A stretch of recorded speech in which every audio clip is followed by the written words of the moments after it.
The Stage Door Show, celebrating the independent artist. With your host, Dave Hondell.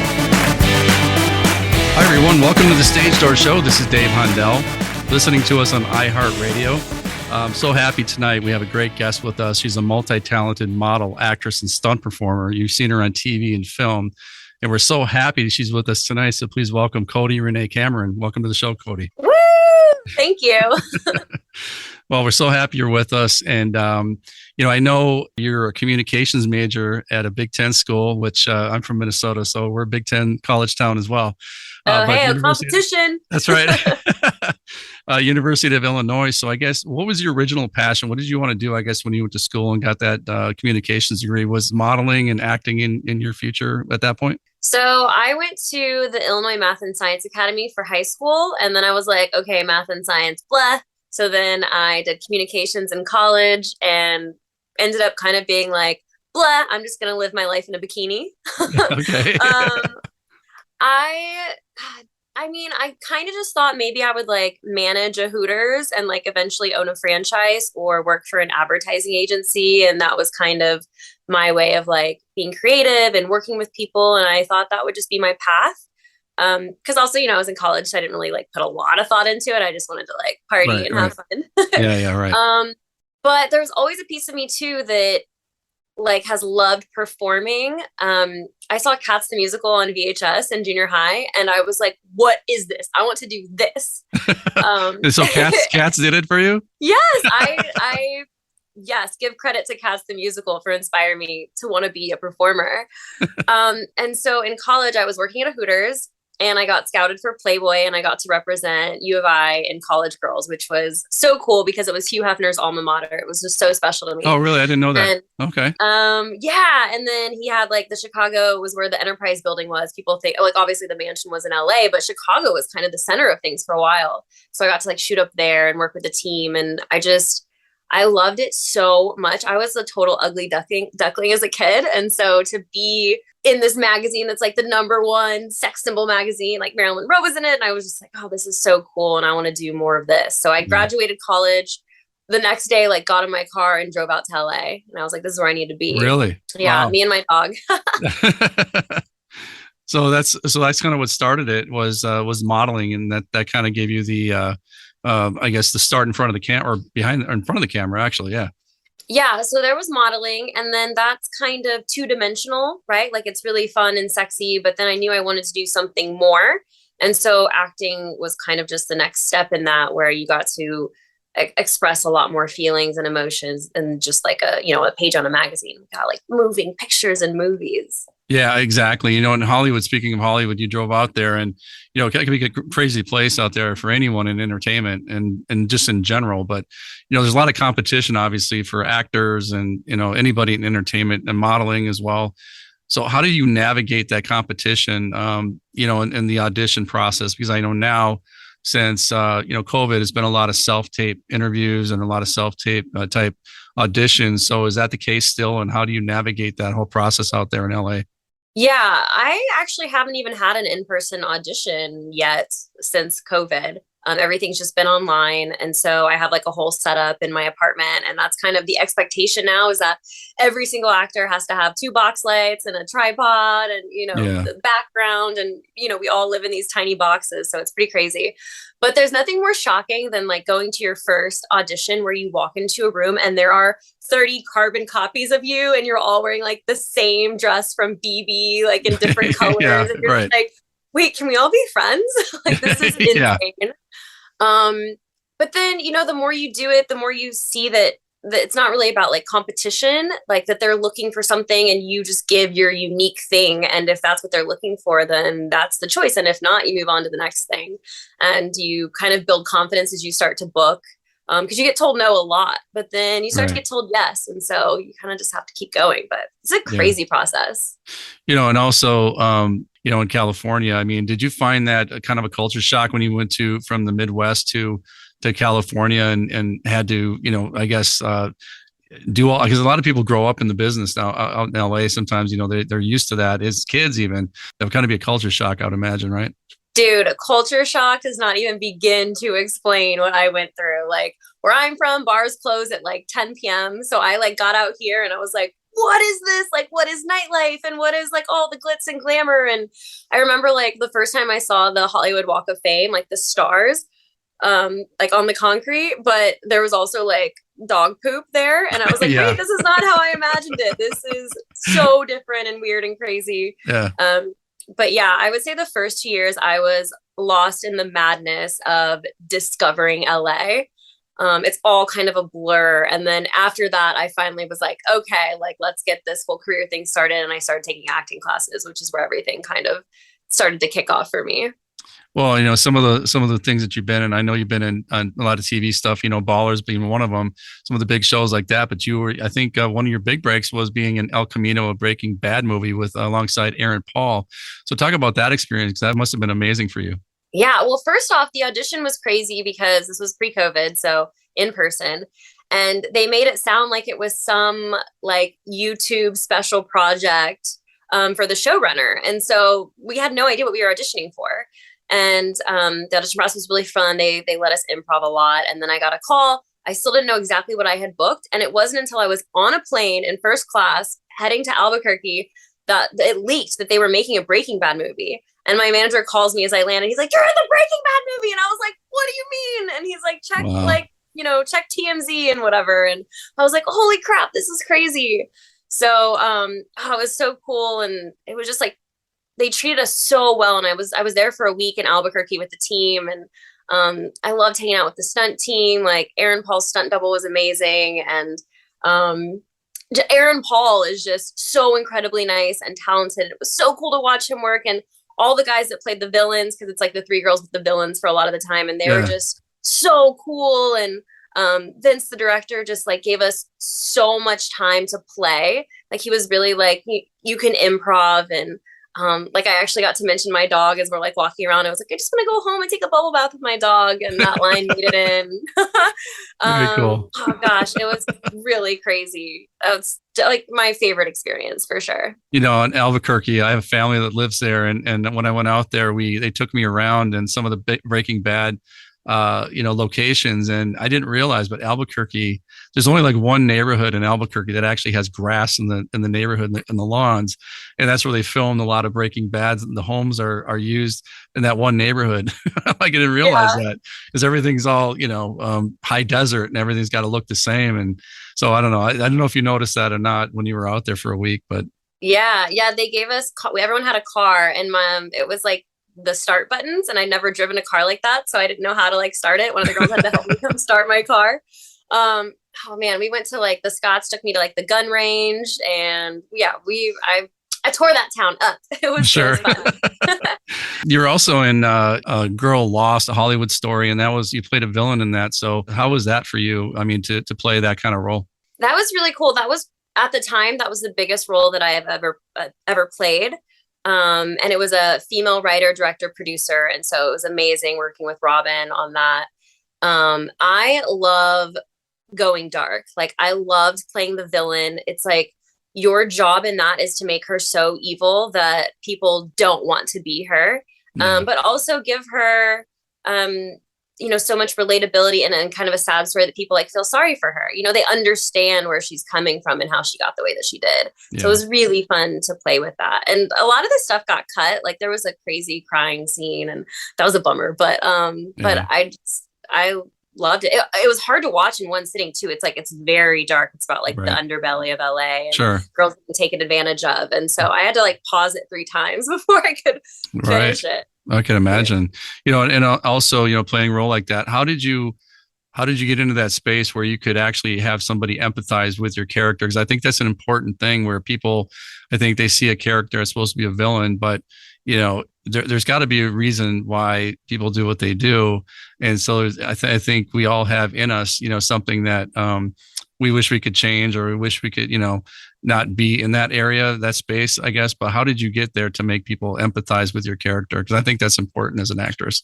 Yeah. So I use substitution a lot. And so I really went back to like my own childhood story and things that had happened to me and how I became the way that I was. And then, wrote kind of her childhood and what happened to her. And We hint at it in the movie that she was like sexually abused as a young girl, and she kind of went through the system where people were manipulating and using her. And so she was like, her triumph was like, I'm not letting anyone do that to me now. I'm going to be the boss. But unfortunately, that means that now she's going to manipulate younger people. But you can kind of see why it's like feast, it's eat or be eaten, So she's like, it's a survival thing for her. Right. Well, I mean, in Hollywood in general, I think New York and some of the bigger cities, it's, for those that have never lived in a city like that or grew up in a city like that, I don't think they can understand that you have to almost be your own protector. You have to protect yourself. You have to be, that person that, because nobody's going to stand up for you like that, in a big city like that. It's like survival, really. It's wild. I mean, when people ask me, they're like, I want to move to LA and get started and be an actor or model. My first thing I say is, well, don't. Yeah. Like, I do not wish some of the things that I have gone through on anybody else, but also I want this so bad. Yeah. So for me, it's all worth it, and I would do it again, but I wouldn't wish it on anybody else, if that makes sense. Yeah, it does make sense. And, you really have to watch out for yourself, and also make sure that for our listeners, this is a perfect question for you. How do you make sure that you have the circle around you that's going to have your best interest in mind? Because I think everybody makes mistakes at some point with that, where they might have somebody in their circle that shouldn't be there. But how do you navigate that as a performer to make sure that the people around you have your best interest? Yeah. So when I moved here, I knew 0 people. And so it was crazy. I mean, a lot of times I think about how it could have gone the other way. Like, I could just be on the streets, like in this whole other crazy life, had I met the wrong people. But luckily, like my very first night out here, I was walking on the boulevard, and I was upset because I was like just so lost. I think I actually really had to pee, and I like didn't know where to go to the bathroom. And this guy was like, "Are you okay?" And I was like, I just got here. I'm like fresh off the boat. And he's like, "That's my office right there. You can actually come up and pee." And I was like, "That would be amazing." And it was a production office, and he was a producer. And I got so lucky. He ended up inviting me to dinners where I met other people in the industry. And that was kind of, that happened the next day. So that was so lucky. But also now, there's social media and stuff where you could kind of do your research, and, you could pick a roommate or do all these things where you could kind of set things up beforehand. But for me, I'm all about just really like putting out the energy, right? And like, if you put out good energy and you're driven and you know what you want, like that will manifest and that will come back to you. And obviously, taking steps to do that, like hanging out in places where artists hang out, going to see people's shows, meeting people that are doing the same kind of stuff to you, getting in a class. That is the number one most important advice I always give, is get in a class, because then you have an instructor who is an expert in your field and is probably doing what you want to do already as a living. Right. And then you have all these people that want to do what you're doing. So, for an actor, you can make films together, you can make YouTube videos or whatever it is, and you can create together from like kind of the same level of starting out. And that's a really cool opportunity. It's funny you should mention that, because a lot of actors that I interview, almost all of them bring up their acting coach and their experience with, being in acting class. They said that's one of the major things that they still do to this day, even though they maybe do big work or they're in movies or TV. You can still learn their craft, because there's so much to learn. I mean, you have TV, film, stage, they're all different. And even a lot of actors do, I guess, gaming or whatever, that type of thing. So that's even different yet. So, I mean, do you find that to be true? Is that something that you're going to continue to go to classes and try to hone your skills even more? Oh, absolutely. It's important to just stay sharp, especially because our industry can be feast or famine. So you might not work for a month and now your acting chops have gone cold. It's kind of like going to the gym every day. Even if you're super fit, you got to keep going to stay that way. And I've studied at Leslie Kahn, which I really like. She kind of focuses on, script analysis and then like having a point of view from your character. And I've done Meisner and Stanislavski. And the class I'm in now is like archetypal work with a lot of Stellar Adler stuff. So matrices and substitutions. And I love, being in class, you also get to watch other people perform and see like where they come from. So you're not only learning from your coach, but you're learning from everybody in your class, and also collabing. Because again, people are like, "Hey, I'm writing this script. I think you'd be good in this thing." And you're like, "Heck yeah, let's do it." So you're kind of networking as you're taking a class and learning. It's just, I love it. I love class so much. Yeah, it's amazing. The other thing I want to talk about is your stunt work, because I know you do stunt work in certain things. Yeah. And I mean, besides, riding a badass Harley for real. You also do stunt work. So talk about, how did you get into stunt work, and how did that, come to fruition? So I started riding a motorcycle. I just went and took a class in Pasadena. I had no experience. I had actually only ever ridden a bicycle twice when I was like kind of tipsy. So was not great at it. But by the end, I loved it. And then, I was posting a lot about it. And again, like, that's what I mean by putting the energy out. I was posting and I was riding around, I was meeting people, and somebody reached out on Facebook and was like, hey, we need girls kind of in the background of this movie on motorcycles. Would you be down to do it? And I was like, yes, like, this is a dream. Heck yeah. And then I go and they're like, oh my gosh, you're actually the perfect size for being the stunt double of the main character. Wow. The girl that they had chosen wasn't a good match, and just size wise. And so all of a sudden I went from working one day to working the entire movie and getting to run and jump on a moving car with a sawed off shotgun in my hand and shooting into the driver's side and the passenger side. And man, just a lot of like motorcycle riding stuff. And it was so fun. And then, again, I got to meet the stunt coordinator and I got to meet the stunt team. And then they were like, you should buy these pads for the next time. And I train at Jam, which is like a stunt gym. So all the stunt people go there, and then you meet them. And then, people just be like, oh, well, can you do this skill set? And you always just say yes. You're like, right. Yes. And then you just go learn it before you're like required to do it. So, I've taken like fight choreography classes and precision driving. So there's like a stunt car class that I go to that I absolutely love. And they are expensive, but they are so fun and so worth it. Yeah. Well, what kind of do you have any crazy stories of auditions that you did, and do you have one in particular? Well, not an audition, because I thought you were going to ask me of an experience. This just popped into my head. I got to drive, I think it was like a VW convertible, like one of those little bugs. Yeah. And it was for a music video, and it was with Jeremy, the porn star. Ron Jeremy? Ron Jeremy. I was like, why am I thinking of Ron Jeremy? Wow. Yeah. Ron Jeremy. And he was like in his like bathrobe and like Crocs or whatever. And he's supposed to like, I think we have like water guns, and we're squirting him like while driving. I'm like squirting a water gun with this other girl who's all like standing up in the car in a bikini, whatever.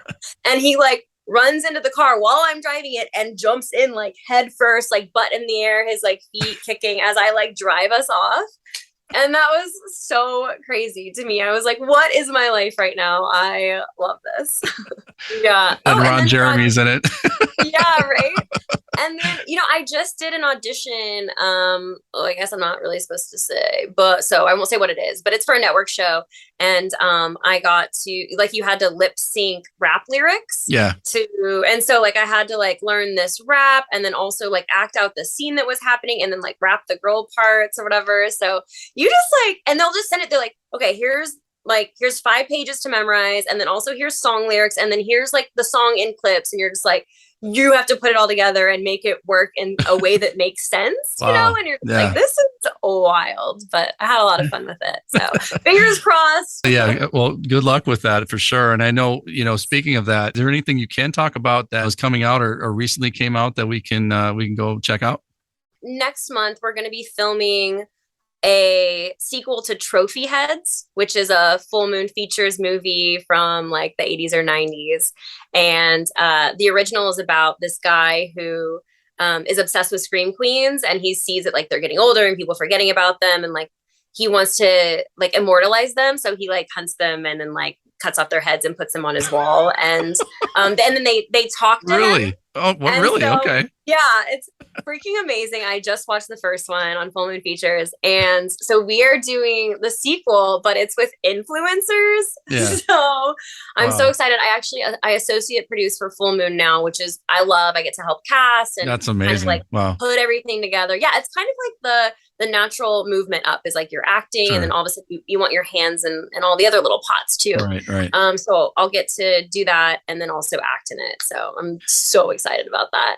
Being an associate producer or producer and anything in entertainment like that, I think, you start to kind of see the other end of things as well, that I think maybe helps in your acting is, once you see behind the scenes and what goes into that piece of it, I think it might help as an actor too, know where to block better, know where the, the angles are. And, as I talk to people a lot about that, produce or direct, and they kind of see things from a different angle.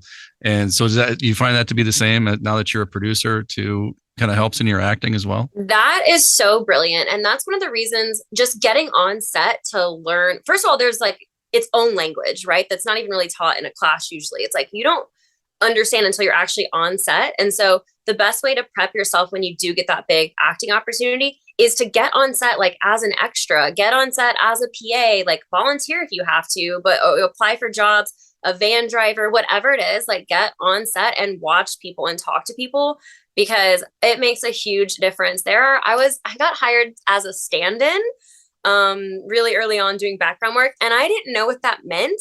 So like I just hung out by the craft service table instead of like being there ready to be in the actor's place to light. Oh, I guess as a stand-in would like be there while they're setting up the camera so the actor can go relax, and they, right, put the lights in your face and everything for people that don't know what a stand-in is.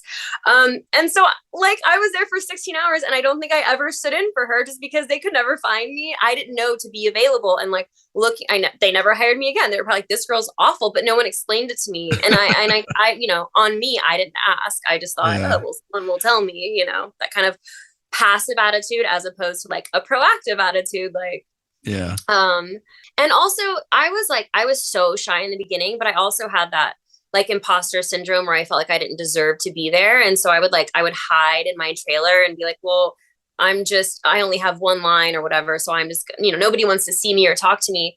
And if I could go back in time and like take those opportunities to be on set with people. Yeah.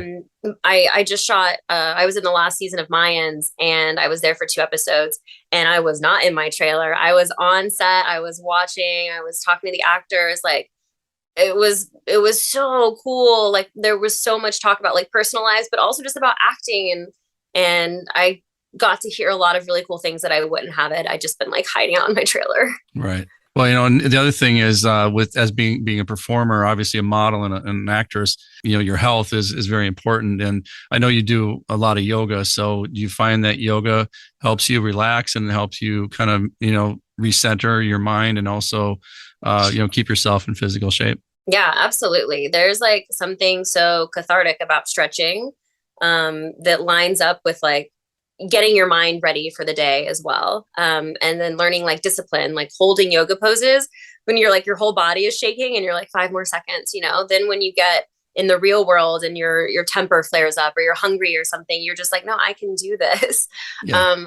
But yeah, yoga. And I'm just like, right now, I'm like the class queen. Like I took a pole dancing class yesterday and I went horseback riding last week. Like I'm in this really cool place where I have free time and also finally have some money. Like I was a poor actor for like 10 years and, just didn't have those. Yeah. I put in the work, man. I just didn't have those opportunities. And now after working so hard, I finally can take those opportunities, and man, I am taking all of them. So. Well deserved for sure. And I know you also have a dog named Cheeto, and I know that's Cheeto there. Right, can we see Cheeto? Look at that. Oh, there's Cheeto. Hi, Cheeto. That's awesome. Cheeto has an Instagram account for all of you that don't know that. So what is Cheeto's Instagram account, or does Cheeto still have one? Yeah. Well, so mine's Hey, It's Cody. So Cheeto's is Hey, It's Cheeto. And then I actually have a new puppy, and his is Hey, It's Chopper. Oh, right. Okay, good. Yeah, so we've got Chopper and Cheeto. That's awesome. Well, Cody, before we leave, I always ask everybody this one question, and it's I love getting the answers to this, but when it's all said and done, you're young, but when it's all said and done, years down the road, what do you want your legacy to be? What do you want people to walk away with when they think of Cody Renee Cameron? I really hope that I can inspire people to take a path that maybe they hadn't thought of originally. Like, I feel like my word is freedom. And so many people get stuck working like a 9-to-5 and having a family. And I never saw those things for myself. And I almost got stuck in it just because I thought that's what you had to do. And so I've done so much work to kind of break what society says things have to be and figure out what's really good for me as a person. And so I really try to live my life that way. And I hope that by living by example, that other people can see that too. And I think, like my Instagram, for example, really shows like I travel by myself. And, I think that's something that a lot of people are afraid to do. And I'm not afraid to walk around in a sports bra, which some people might be afraid to do. I think just whatever like really feeds your soul. And if you're doing it authentically, then other people will like be attracted to it. And hopefully it will continue to inspire down the line. Yeah, that's well said.